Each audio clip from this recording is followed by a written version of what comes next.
Pablo Langlois y soy artista visual en realidad. Me dediqué a las artes visuales, entre escultura y instalación y, en fin, y dibujo. En este momento estoy preparando una exposición grande para noviembre.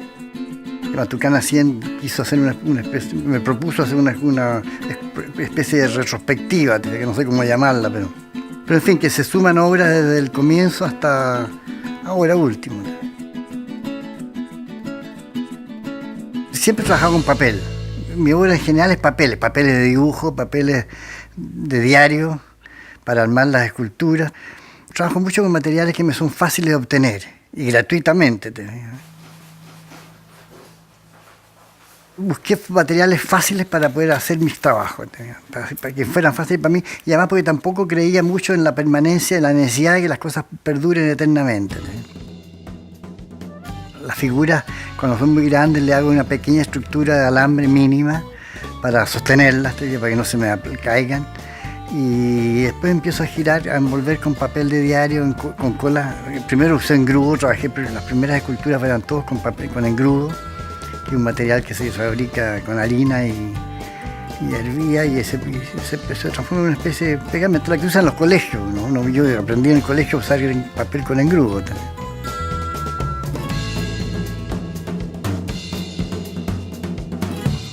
Juan Pablo Langlois realiza sus primeras obras en el colegio. Luego estudia arquitectura y, una vez titulado, divide el tiempo entre su profesión y el arte. Para Langlois, la formación y el trabajo como arquitecto serán determinantes en el desarrollo de su obra artística, principalmente por la forma en que utiliza los espacios donde expone sus esculturas e instalaciones. Nunca estudié arte. El arte empecé a hacer, siempre me gustó, te fijas, dibujar, pintar. Al comienzo pintaba al óleo. Después durante una época tuve un teatro de títeres, que lo fabriqué yo mismo y iba a dar funciones para ganar unos pesos. Te fijas, los fines de semana en casas de distintas partes que me llamaban, unos 16, 17 años también. Saliendo del colegio, yo no sabía bien qué hacer, esa es la verdad. Yo quería estudiar arte, no sabía, y en la familia los papás se cuidan de decirle, no, tú tienes que estudiar arquitectura porque tú eres bueno para el dibujo, como si la arquitectura tuviera que ver con el dibujo, básicamente. Así que entré a arquitectura, estuve 2 años, me salí, estudié en Santiago primero, en la Católica, y ahí me fui a Valparaíso con un amigo, y me acuerdo que entré a la universidad allá, a la Universidad Católica de Valparaíso, donde estaba la Escuela de Arquitectura, y ahí aprendí todo lo que tengo, lo aprendí ahí. En la Escuela de Arquitectura yo aprendí a pensar, en el sentido de que siempre miro las cosas como en el espacio, nunca prescindo del espacio alrededor del cual las cosas se ubican.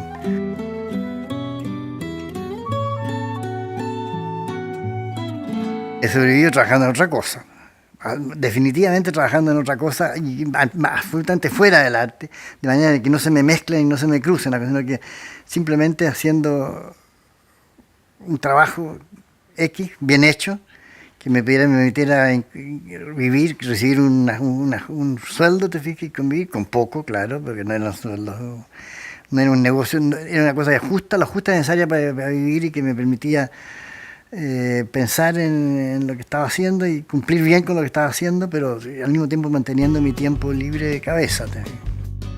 Y ahí empecé como a separarme del mundo, a empezar a llenar bolsas de papel. O sea, me dije que quiero que limpiarme la cabeza de todo lo que he aprendido en estética y en principio y en pintura. Y me dediqué a llenar bolsas de papel. Para mí fue una terapia, que logré borrar todo para atrás de lo que yo sabía, de lo que había informado sobre el arte. En fin. Entonces llené bolsas de papel con toda libertad, sin saber absolutamente para qué, ni me importaba tampoco mucho. Sabía que eran cosas grandes, que eran unas cosas enormes, que algo podía hacer con ellas. Unas bolsas que tenían a veces diámetro de 80 centímetros, y quizás colgadas de un taller que me construí. Y un día me encuentro con Nemesio Antunes, que fue al taller, y me dijo, pero esto es una cosa increíble, ¿por qué no llevas esto? Hagamos algo en el museo con esto, ¿qué se puede hacer? Nemesio quería remecer un poco el museo con cosas distintas, quería quitarle esa cosa conservadora que tenía el museo.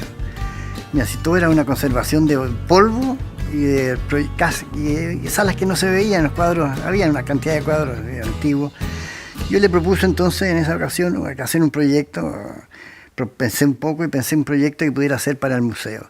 Y ahí hice esa manga larga, te fijas, de relleno de papel de diario, manga plástico y papel de diario, algo que podía hacer fácilmente, que no lo iba a hacer con gran costo, pero que sí que tuviera una cierta dimensión.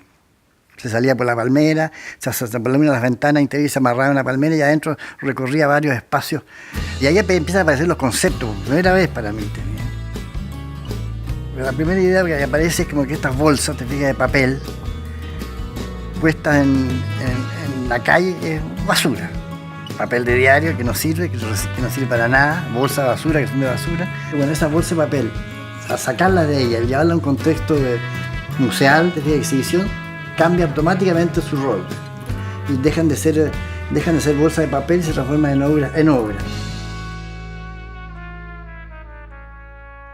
Entonces bueno, yo dije, bueno, está bien. Para mí en realidad fue una sorpresa que dije, esto lo mío no está dentro del terreno de lo figurativo, sino que está en el terreno de lo abstracto, pero interviniendo en los espacios públicos, o el espacio que fuera. Ese es el arrastre que yo tenía positivo de lo que aprendí en mi vida profesional, en mi vida de estudiante en Valparaíso. La importancia que toma el rol del espacio en lo que uno hace, de alguna manera. Y ahí hasta el día de hoy, siempre yo pienso que las cosas, aún la colocación de un cuadro, supone una espacialidad para verlo, que es importante. Uno de los referentes de Juan Pablo Langlois es el francés Marcel Duchamp, quien fuera un fiel representante de los movimientos artísticos de vanguardia del siglo XX. Dueño de un humor subversivo, Duchamp solía convertir objetos cotidianos en obras, cuestionando los límites de lo que por entonces se entendía como arte y dejando en claro que este es un gran espacio abierto a la interpretación de los espectadores. Yo no soy un tipo que he pensado que las cosas tienen que ser hechas para el futuro. Yo pienso que las cosas en el presente, ¿no? En el presente más inmediato. Por eso que todos mis trabajos han sido un poco como hechos para el momento. Unas palabras claves para mí han sido la palabra libertad, una libertad enorme para hacer todo lo que he querido hacer sin necesidad de tener la información que sea necesaria, pero sin considerar que hay que ser un perrito faldero mirando por la ventana en las casas, mira todo hacia el exterior, no. También está lo que uno aporta a las cosas, que uno tiene cierta capacidad de aportar algo importante a las cosas, bueno, lo hace.